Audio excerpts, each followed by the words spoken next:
Dino Costa. You know it, I know it, he knows it, everybody knows it. I saved this damn channel. I saved it. I saved it. Saved it. Oh! You're here with the most legitimate sports radio in America today. The fastest growing, hardest hitting sports radio show in America today. Hands down, it's a slam dunk. Absolutely.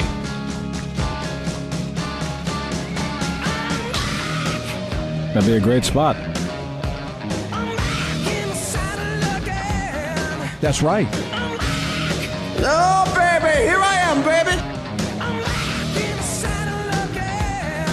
Those are for you who have an intelligence level that is a little bit higher than the average sports talk radio crowd. You're disgusted. You've had enough. Make your damn feelings known. Don't back up anymore. Don't buy into this bullshit. Sick of it. America, you have got to be as disgusted with this stuff as I am. I know you are. Absolutely. I'm never going to say goodbye again, baby, now. Be a cold day in hell when I put my personal whims to the side for the collective good of a constituency that numbers, for instance, in the National Hockey League, 790-something. Oh!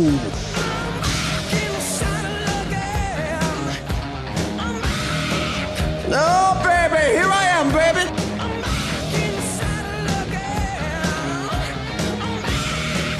If I don't say it, who will? I'll control my own destiny. I don't need you to take care of me. I don't need you to tell me what kind of car to drive, what to eat, what to drink, what to smoke, what to consume, what not to eat or drink. That's none of your business. That's my business. And I'll live with the resulting consequences of every single personal decision that I make, which is the way it should be. And if it turns out bad, I won't blame you. I'll be able to take stock and inventory of myself, look in the mirror, and blame myself, or come to grips with what I did in the ways that I did it. I don't need you looking out for me no more than the National Football League needs you looking out for it. Dino Costa.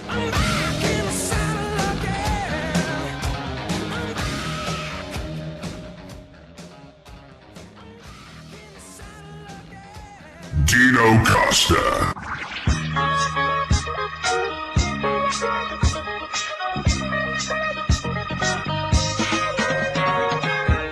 It's Tuesday across North America and around the world, and you're listening to the worldwide Dino Costa radio experience on SiriusXM's Mad Dog Radio.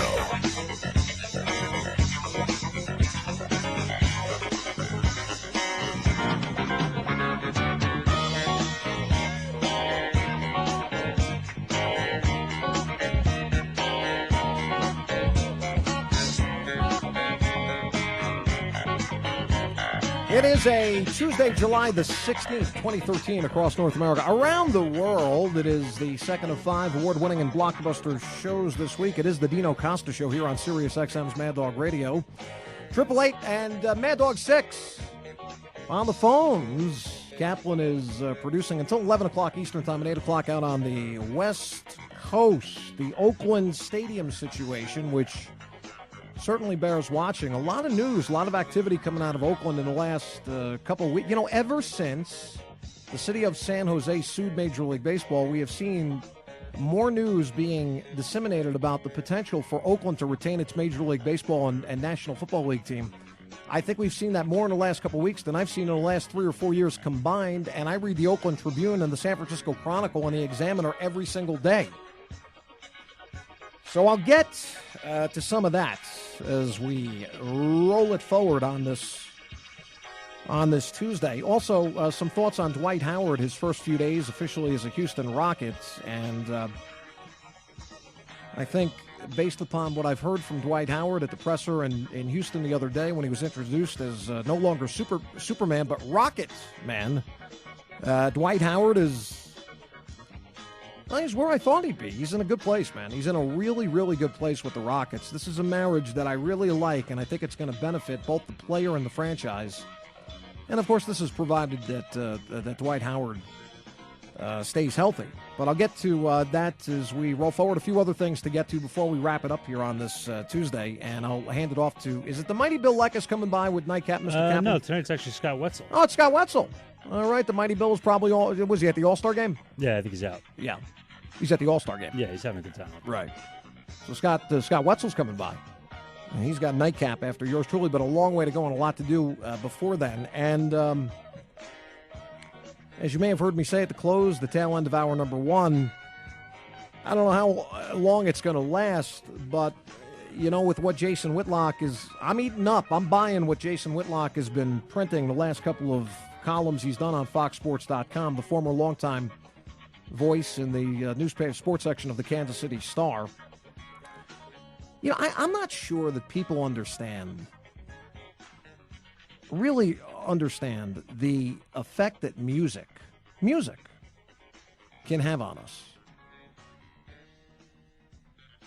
Music is a tremendously powerful, influential element.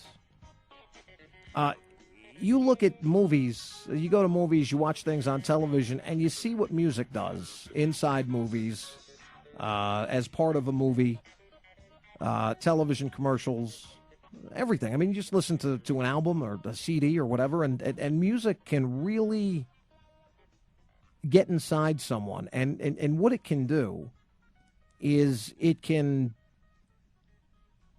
inspire you, it can get you down, it can make you happy, it can do all those things. I mean, the effect of music on people is incredible in terms of the evoking of emotions that happen when people listen to music. And one of the things that, and I talk about a sports world that has gone mad on so many different levels, and certainly you don't need me to articulate that for you. If you need me exclusively to tell you that the world of sports has gone mad, that the waters are poisoned on an everyday basis, and it's getting worse, and it's not going to get better. If you can't see this happening in your midst, then I feel pretty sorry for you if you need to rely on me and this show to let you know all about that. But Jason Whitlock wrote a story. Well, he wrote on the Zimmerman, or on the Jay-Z thing, last week. And this week he wrote on the Pouncey situation. It's interesting that the National Football League has done nothing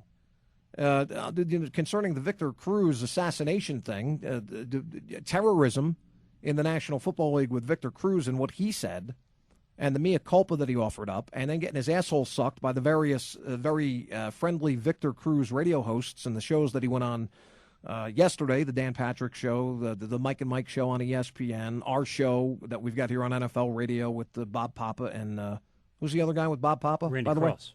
Way? Randy Cross. So, you know, it's interesting that here you have a person like myself that speaks out against these things and sees the criminal element and the pervasive nature of lawless mindsets that permeate professional athletes. The recent example being Victor Cruz and the Pouncey twins and Roddy White with the Atlanta Falcons, but certainly they're far from being the only people that have engaged in this kind of antisocial, destructive behavior, whether it's on things that are on media platforms like Twitter and Facebook or whatever, to things that come out of their mouth, you know, that they're quoted on. But I find it interesting that I'll speak out about it, and Jason Whitlock will write about it. Whitlock is the only columnist that I've been able to find. Kaplan, do me a favor, unless something has come out in the last half hour or ever since the show has been on, I have not been able to find a single shred of a story anywhere that anyone has done ripping the Pouncey twins, ripping Victor Cruz, ripping Roddy White. Now, certainly the NFL has said nothing. And according to Victor Cruz, the New York Giants are fine with the way he handled his little mea culpa there after advocating for the death of a law-abiding citizen in George Zimmerman. The Giants are fine with that. Again, I want to say this for the last time. If I owned the New York Giants, I would have sought to terminate Victor. This is me now. If I owned the Giants, I would have sought to terminate the contract of one Victor Cruz in the aftermath of what he wrote on Twitter. That's me. You may think different, and you can think differently on that. But as far as the Pounceys are concerned, again, nothing from the NFL, nothing from the Miami Dolphins, nothing from the Pittsburgh Steelers. Something from the Pounceys, they did offer, at least I think it was Marquise Pouncey, did offer via Twitter, did offer a mea culpa. These two guys appeared at a nightclub in Miami over this past weekend wearing Free Hernandez baseball hats. And Marquise Pouncey took to Twitter and said, quote, "I fully recognize the seriousness of the situation involving my former teammate." He's speaking of Aaron Hernandez, of course. And I regret that my actions appear to make light of that serious situation. Appear to make light of the situation? I apologize to anyone who was offended by my actions. Okay. All right. Well, I guess it's better than nothing, right? It's better than him saying nothing. And you also have Jason Whitlock with his most recent story on FoxSports.com today, Pouncy Pawns in Twisted Game of Rap. And again, I think that there would be a lot of people, both black, white, Latino, who would disagree with what Jason Whitlock wrote today about the culture of the rap industry and how it has affected not only professional sports and athletes that play under the banner of every major professional sport, whether it's baseball, football, basketball, or hockey, but the way that rap and music has influenced society at large. Again, I think that for those who doubt the impact that music can have on people, I think you need to really do a little bit more research here with this kind of stuff. Because listen, music has been used to move people in different ways as far back as, the ancient times.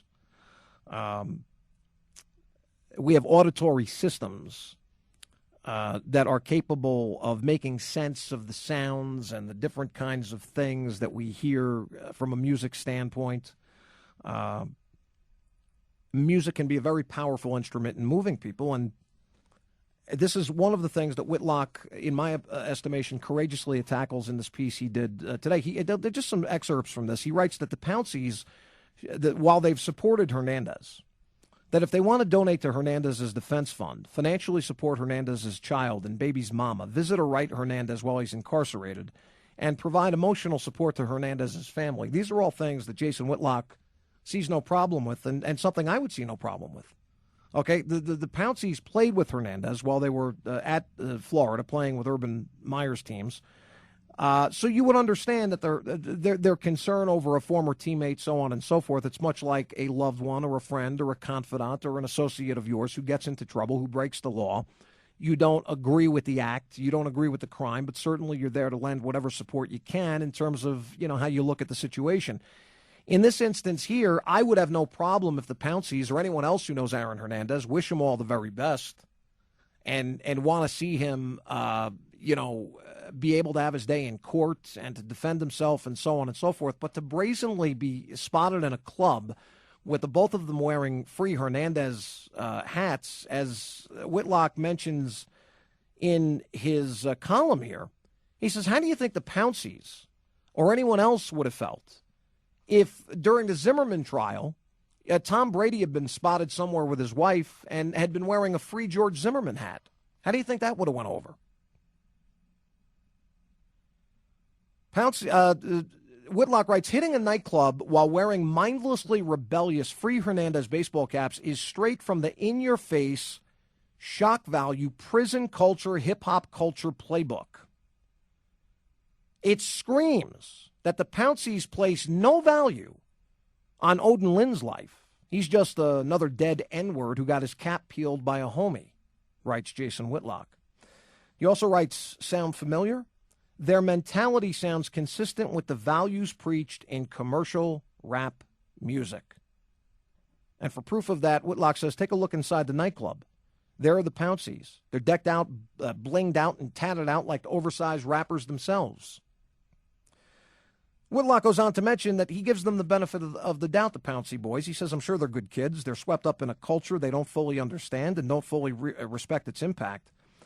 The rap music industry, and here's a guy in Jason Whitlock who's a 40-something-year-old guy. I mean, this is not a guy who's 70, 80 years old. This is not Walter E. Williams, the story's being written by. This is not a story written by fellow black political commentator and columnist Thomas Sowell.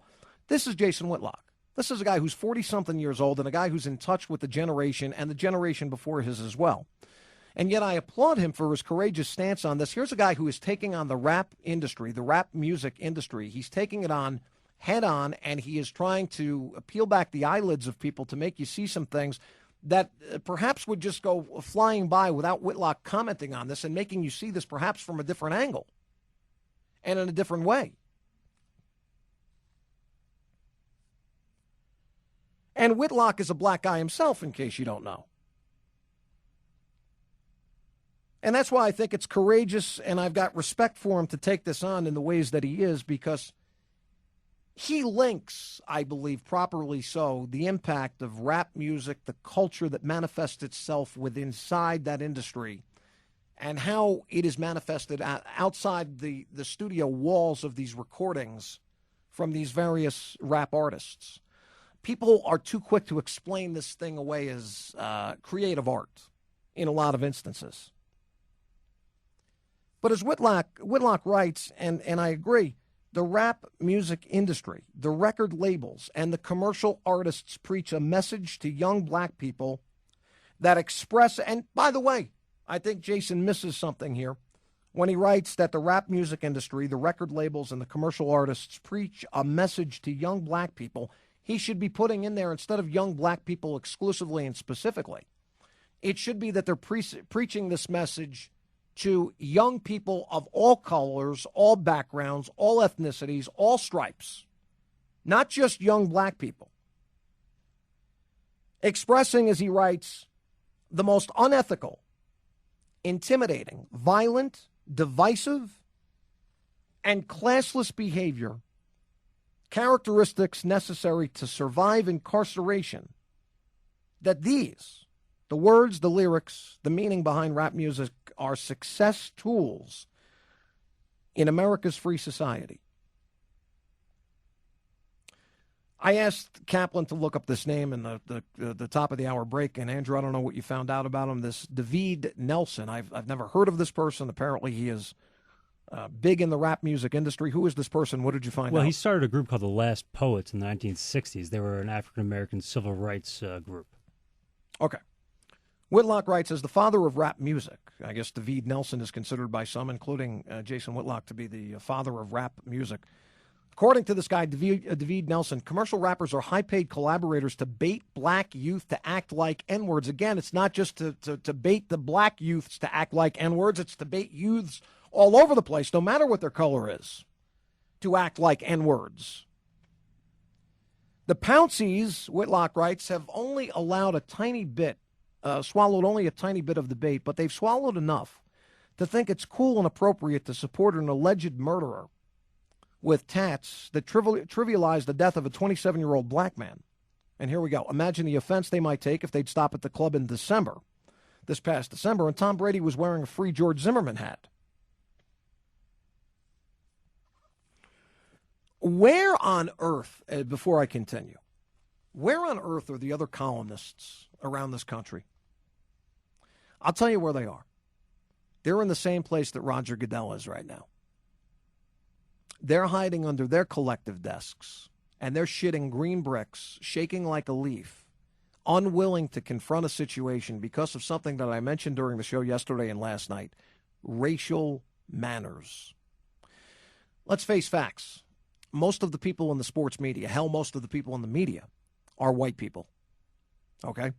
The majority of the influential voices across this country that do what I do on the air as an electronic columnist for all intents and purposes, or those people that write for a living in major American daily newspapers across this country that write about sports and the societal impact and the intertwined societal features that are a part of the sports fabric so very often these days. Most of these people are white.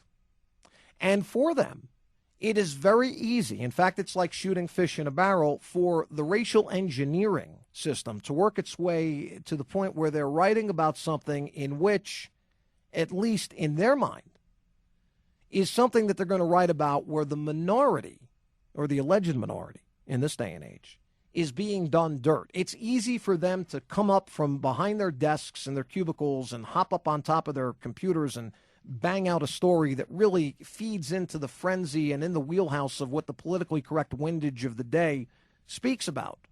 Understand. But when you get to a situation like the Victor Cruz tweets, the Roddy White tweets, and what is the NFL doing about it? Nothing. I answered my own question during the first hour when I asked where the current commissioner of the NFL, Roger Goodell, is in expressing some sentiment, say something, address the issue in some way, on some level and in some capacity. What is the NFL's official stance on a player calling for a terrorist act of a law-abiding citizen? What is the NFL's...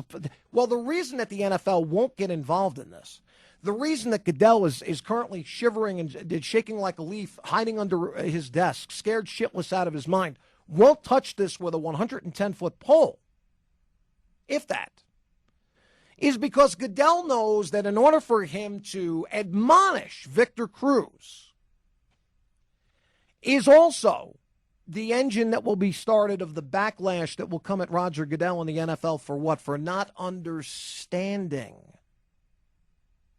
what is going on in America these days. How dare this lily white bread commissioner, who's the ultra-liberal, by the way. But nonetheless, how dare this guy get on a soapbox and preach to a man like Victor Cruz, a man of color that is Victor Cruz. How dare this commissioner have the temerity and the gall and any other adjective you want to throw in there to preach down, to look down his long white nose at someone like Victor Cruz, a man of color. How could Roger Goodell even think about relating to the rage that must be going on inside a man of color like Victor Cruz in the light of a clearly a racist in George Zimmerman, who was just let go by clearly a racist jury of 6 women down in Sanford, Florida. And the reason that Roger Goodell will not touch this with a 1,000-foot pole is because, as I just said, it gives the green light to all kinds of people to come after the National Football League and Roger Goodell personally. And the NFL is dealing with enough bad and negative publicity as it is anyway. So why would Roger Goodell want to go after this? He doesn't want to go after it. He wants nothing to do with it. He has nothing to say about it, and he's not going to address it. It's the same way that the member clubs that employ players like Victor Cruz with the New York Giants and the Pounceys with the Steelers and the Dolphins, respectively, Roddy White with the Atlanta Falcons. Same reason that Arthur Blank's organization in Atlanta is going to say nothing about what Roddy White said about the jurors going home and his suggestion that they go home and kill themselves on Twitter. Why? Why won't they say, well, again, what color is Arthur Blank? How dare Arthur Blank, just because he's a multi-billionaire? Just because he owns the Atlanta Falcons? How dare you speak to a man of color like Roddy White like that? You can't relate to what Roddy White is going through. Don't you? Who do you think you are? And whether it's the NAACP or Al Sharpton or Jesse Jackson or whomever, the fact is that none of these teams, none of the league owners, and certainly not the commissioner of the National Football League himself want to touch this with a 1,000,000-foot pole. Better yet, just to let this kind of die off on its own and go away. But here's the ironic part of the equation. Turn the situation around. Turn it around. And by the way, it's the same reason why mostly a white sports columnist community will not get busy in front of their computers and laptops, banging out a story, admonishing Victor Cruz, admonishing Roddy White, admonishing the NFL themselves and the current commissioner, Roger Goodell, with stories far and wide across this country. The reason they won't do it is because they themselves don't want to play the role of bad guy here. After all, they're white columnists.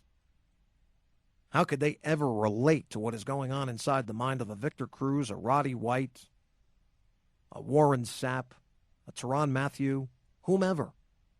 Let's just let this kind of die off. However, here again now is the ironic part of the equation. Turn this situation around 180 degrees. Everybody who's white is black. Everyone who's black is white. And let me tell you something. I commend and salute Jason Whitlock for taking this issue on. And taking this issue on in a way that maybe one wouldn't think, right? Jason Whitlock, a black man, young man in his mid-40s. You'd think that Jason Whitlock would be down with the cause, so to speak. But no. Jason Whitlock comes at this from a completely different end of the spectrum. Refreshingly so, I might add. Yet, where's the rest of the sports writing community? Again, they're under their desks, shitting a green brick. We're not touching this. No way. But again, reverse the situation. and you would have every sports columnist in this country. Because why? Because it fits with their politically correct views, their social engineering views, all this stuff. They would be writing sports columns on societal impacts of things going on in the sports world, and in this case in particular, with the NFL, the Pouncey Boys, Victor Cruz, Roddy White, what have you, they wouldn't stop writing about this stuff. Because if they did, they couldn't be hurt. Unless, of course, they listen to a show like mine. They couldn't be hurt. Most of the people are going to nod their heads in unison. Good job. Pat them on the head. Good boys. Good boys. You understand the cause. You understand what's going on here. You're good people. You're not like the rest of these white bigots. You may be white, but you're not like the white bigots that are out there. So if you want to know why the rest of the sports writing community is not joining in unison and in concert, crafting their stories concerning these things going on in the National Football League that are directly impacting the social grid, like Jason Whitlock is, the reason is because they're scared shitless. That's why. That's your press in America today.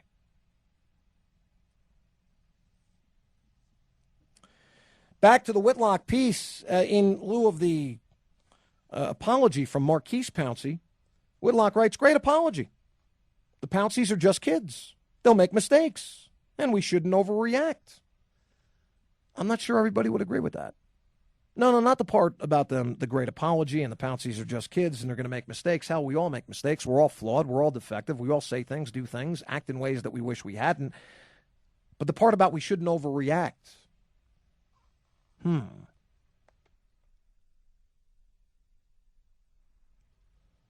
That one makes me think a little bit. That we shouldn't overreact. Should we overreact? Or shouldn't we overreact? Well, Jason Whitlock says we shouldn't overreact. Well, while he says that you shouldn't overreact for the Pouncey Boys, he goes on to write in his next paragraph that the people at the top of the rap music food chain should not be afforded such easy forgiveness. They know exactly what they're doing. They know the dishonesty and the illogic that fuels the popular sentiment within commercial rap music industry that states the embrace of the N-word is harmless because young people have redefined it and erased its dehumanizing power. The N-word. So it's no longer dehumanizing as far as some people are concerned. Is that right? So feel free to use it whenever. Whitlock writes, this popular mantra is every bit as intellectually dishonest as the mantra that slavery, Jim Crow, segregation, lynching, and discrimination are issues that no longer affect modern American society.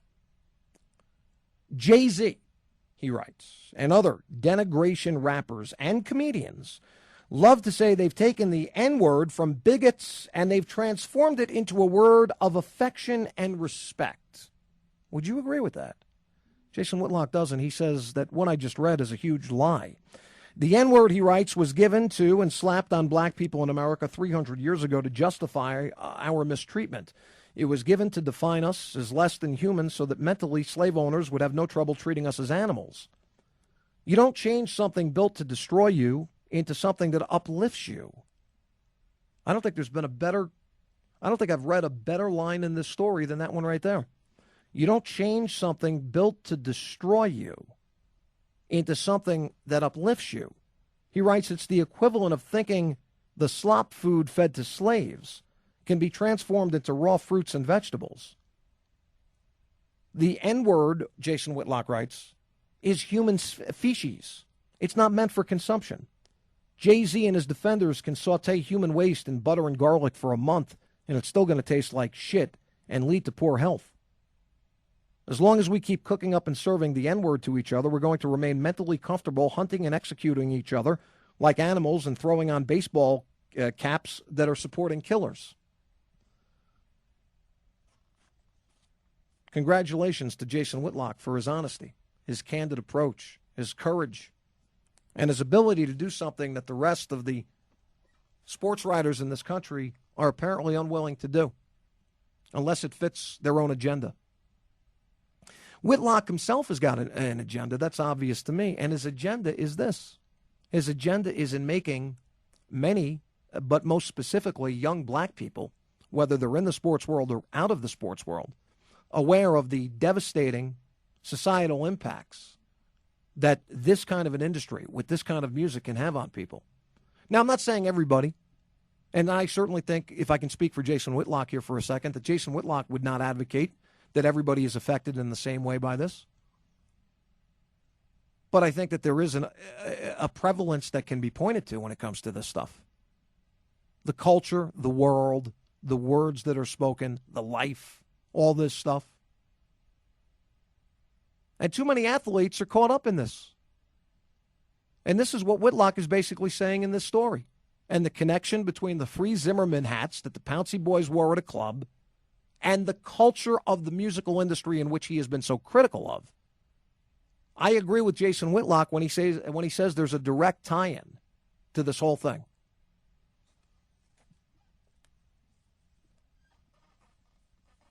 I have no problem addressing these things. There's nothing on this show that I will not. I eschew the frying pan. I get rid of it and I jump into the fire pit with both feet, no matter what I'm talking about. It'd be refreshing if there'd be more people who had brains on their heads and sense enough to address these kinds of things, to shed the light on these negative things that impact not only society, but the sports world by extension. And unfortunately, there are too few Jason Whitlocks out there willing to write about this kind of stuff for fear of backlash. Shame on those spineless, weak-kneed piss ants that are in the sports media. Infested by maggots is that industry. It's unfortunate, but it is reality. And I'm back with more Hour 2. On this Tuesday, this is the Dino Costa Show on SiriusXM's Mad Dog Radio. Back with more great stuff right after this.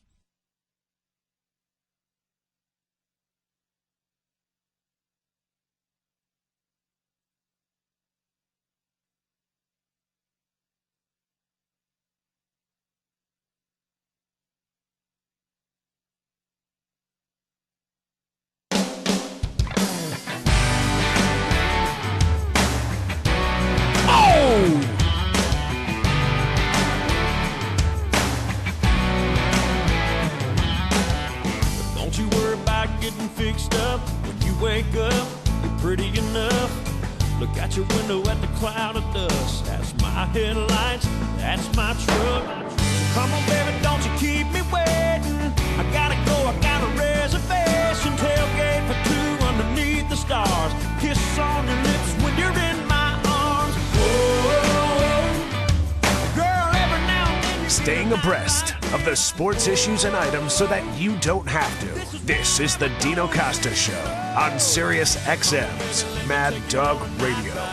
Windows down, sitting on my side.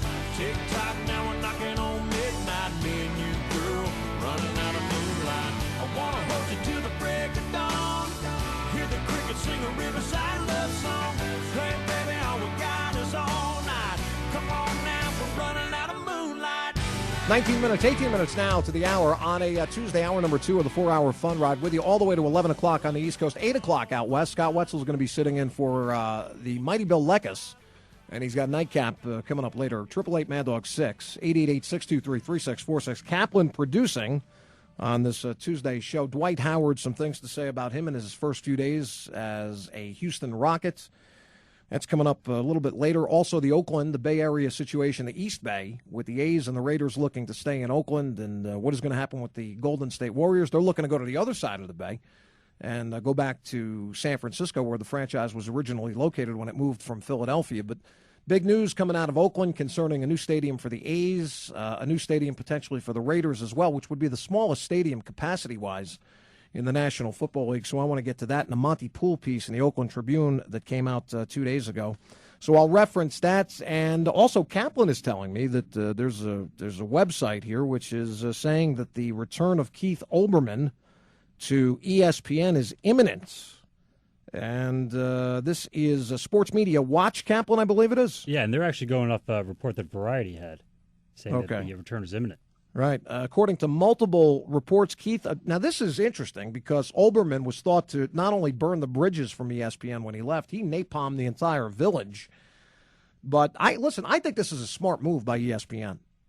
And I'll talk about this later. Of course, you got Fox Sports 1 that is starting mid-August, and you're going to continue to see, and I'm sure during the All-Star game tonight, Fox is going to have various promos on the new Fox Sports 1 channel, which is going to debut. And then right after that, you're going to see Fox Sports 2 and maybe Fox Sports 3 as the competition in cable sports entertainment continues to rise, all this competition. And Oberman going back to ESPN is something that I think is good for ESPN. And I'll read this. I haven't had time to look at it, but I'll read it and go over it and give you some of my thoughts before the end of the show. To the phones I go. First time on this Tuesday show, 888-MAD-DOG-6. Charles starts it off. He's in Cleveland Heights, Ohio, in the great sports city of Cleveland, Ohio, and he's on the Dino Costa Show, Hour 2 on this Tuesday. Hi, Charles. Hey, Dino, I got an issue with, I know you referenced Jason Whitlock, and that's fine. But, I'll be 50 this year. I remember when TV turned off. With that being said, I remember in the 70s that all we saw was Westerns and gangster movies for about 9 hours a day. And all we saw was, in the Westerns, white guys killing Indians and white guys killing white guys in the gangster movies. Not once have I heard how that deteriorated society. So why is it all of a sudden that like the rap generation or the hip hop generation is an issue? I don't get that. I really think your show is bigger than maybe what your production guys did, man. I think you're bigger than that. I like your show, but I really think you're bigger than. Well, than Charles, the way I would answer you, as I've advocated Whitlock's piece, and the ways that he looks at this kind of stuff in society and the cultural ramifications of the rap music industry. I will say this. You brought up something that I don't feel is a fair analogy from an apples-to-apples comparison standpoint. I don't think Westerns featuring John Wayne, or any Westerns for that matter, go to the lengths to cultivate a society that is permeated, that is then permeated with people who will see a Western and then want to get a six-shooter and go out and kill people. The way that people can become engrossed in the rap culture, particularly inner city kids who hold on. I will let you respond. Who view the rap industry, the words, the culture, the manifestation of it from one end to the other. I believe that the chances and the percentages of kids who then go on to live out the life, if you will, is a far greater percent. I don't even think it's close. It's a much far greater percentage in that sector than it is with kids or grown people watching Western movies. I reject on premise the analogy you made. Go ahead. Now, okay, I'll say this then. Okay, so not once did you mention parental guidance, and not once did you mention ownership to what you do. And I'll use this 70s turn again. Our 70s turn again is that in the 70s we had what we call, we'll call it what it was, a white male dominant orient media society. So it was okay to do that because who were we showing? We're showing white guys killing red guys and white guys killing white guys. But all of a sudden, when those brown or those other type of people are killing white guys, there's a problem in America. I don't agree with you because I believe what you're missing, Charles, is you're missing greatly the antisocial framework that surrounds a lot of that music. There is an antisocial construct, if you will, that surrounds that music. It's antisocial. It's street. It's thug-oriented. It's up in your face. It's brazen, and it's you cannot take Western movies and talk about cowboys fighting Indians and the alleged, according to Charles, devastating impact that could have on people who look at that and then want to live that life out outside their living rooms or their bedrooms, where people are going out and getting shotguns and they're six shooters, to take on people in the streets. I think it is an exceptionally unfair analogy in comparison to make. It's apples to bowling balls. It's not apples to apples as far as I'm concerned. Certainly the home, the guidance of parents, and I think parenting. I happen to think parenting continues to drop to gutter-like levels year after year. I think that a lot of this plays a part in the devastating impacts of rap music in this country. the culture of the industry, so on and so forth. Single family, mothers without the fathers around. A lot of this is, from a percentage standpoint, is much higher from a percentage standpoint in black families than it is in white families. But the main thrust of the argument with Charles was that, how can I take on the rap industry? How can I align myself with Jason Whitlock and some of his thoughts in his most recent column on FoxSports.com? How can I do that without referring back to things like Western movies? I just don't see the connection. It's an unfair comparison as far as I'm concerned. Completely and totally unfair. Dominic's in Philadelphia, Pennsylvania, and he's on the Dino Costa Show, Hour 2 on this Tuesday. Hi. Hey, Dino. Hi, Dom. Hi. This is a fun call. I disagree with your analysis on the Jets. There's a team 90 miles down the road called the Philadelphia Eagles that are going to implode. So what I want to do is, when you're after the season, when the Eagles have a worse record than the Jets, let's have a little. Let's go to dinner, and if I lose, I buy.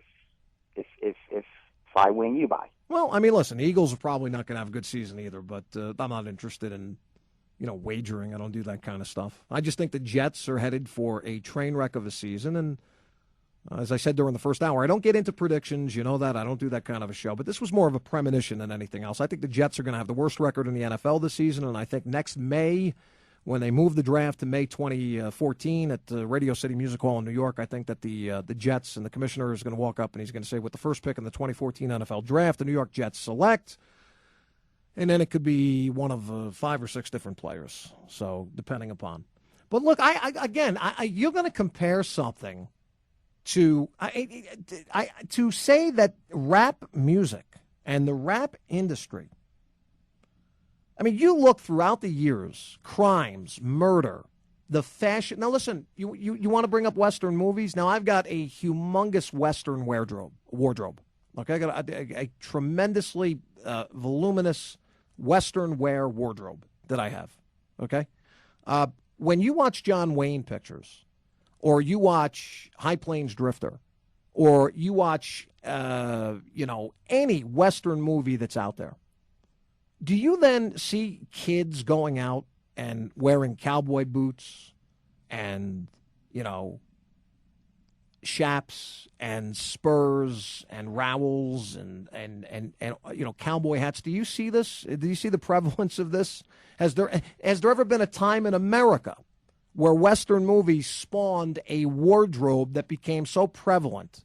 And then following that up, it's just not the clothes, it's just not the costume, it's the carrying out of murders in the streets with gunfights, at the OK Corral taking place in your town or city in this country. I mean, to compare Western movies with the real life application of what comes out of the rap culture is ridiculous, because you can point with success and with regularity to situations, and you can see it on the streets, not only with black kids, with white kids, with Hispanic kids, with kids of all stripes and colors, where kids have taken on this cloak of antisocialness with the baseball cap tilted to the side. Look at baseball. Look at the way CC Sabathia wears his hat currently.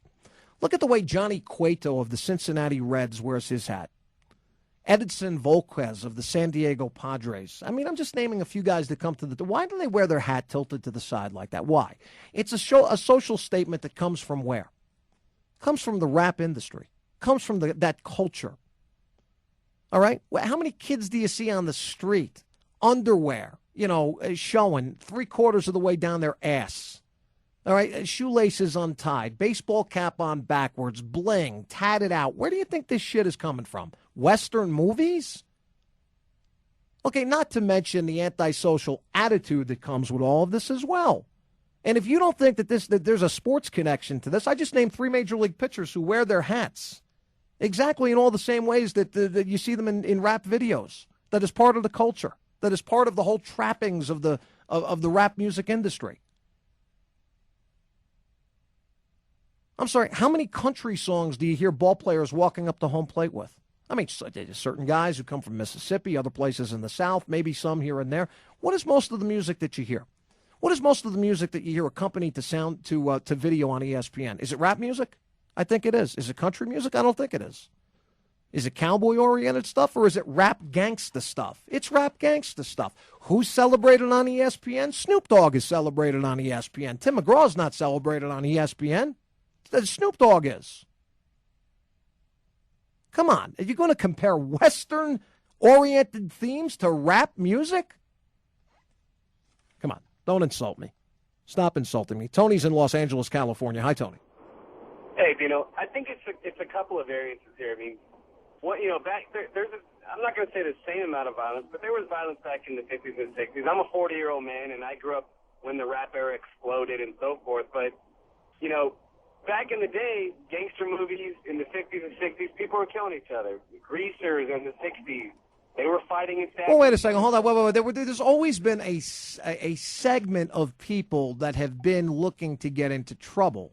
But I don't believe that you can take Westerns and say that it has spawned an entire generation or 5 generations of people, kids, young people, who've been out there trying to wax people on the street, who are showing up with their cowboy boots and their chaps and their vests and their cowboy hats and the 6-shooters with the holster. I mean, come on now. Stop it. And when you mentioned about people getting, offed back in the 40s and the 50s and the 30s and the 20s, certainly that stuff always happened. But in terms of having a direct impact upon societal flavor, if you will, there has been nothing that has impacted societal flavor and the sports world to the negative ways that the rap industry and the rap culture has. It is indisputable as far as I'm concerned. And again, I don't mean to throw a blanket indictment over everyone who takes part in liking rap music. Understand what I'm saying. You may be separate and apart. You don't act out these things. You don't take part in the life. Okay? But far too many people do. And in my estimation, if you had a scales of justice in front of you and you weighed all the good that rap music has accumulated versus all the bad and the negative that rap music and that industry and that culture has accumulated, the bad and the negative would far outweigh the good as far as I'm concerned. I don't think it's even close. It's not even close. Norm is in Las Vegas, Nevada, USA. He's on the Dino Costa Show, Hour 2 on a Tuesday. Hi, Norm. Dylan, yeah, I just wanted to comment on it. My question is, why does the league allow? Why does the league step and say, you're going to have to, because they have uniform standards, why don't they have a uniform standard about how the hat's worn? Something, it's a good question. I don't know if I've got any direct, reasonable answer for you, though, Norm, in Las Vegas, because I'm not sure that they can.